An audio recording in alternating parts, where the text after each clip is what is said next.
Hereditary angioedema, or HAE, is a rare and potentially life-threatening genetic condition that occurs in about 1 in 10,000 to 1 in 50,000 people. HAE symptoms include episodes of edema or swelling in various body parts, including the hands, feet, genitals, face, and throat. In addition, patients often have bouts of excruciating abdominal pain, nausea, and vomiting that is caused by swelling in the intestinal wall. Attacks involving the mouth, tongue, and throat are particularly dangerous because the swelling can progress to the point where the airway closes, causing death by suffocation. Every HAE patient should be aware that immediate medical attention is required at the first sign of mouth, tongue, or throat swelling. Before HAE therapies became available, the mortality rate due to throat swelling was as high as 30%. Dr. Waddell, could you please explain what causes HAE attacks? HAE patients have a defect in the gene that controls a blood protein called C1 inhibitor.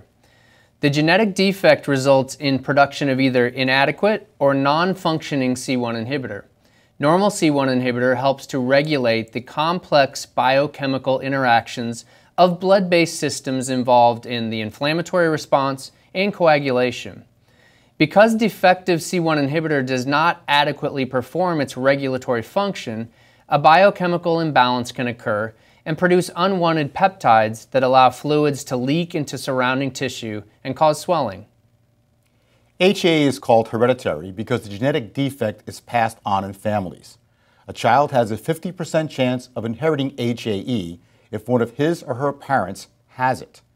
The absence of family history does not rule out the HAE diagnosis, as many as 20% of newly diagnosed HAE cases result from a spontaneous mutation of the C1 inhibitor gene at conception.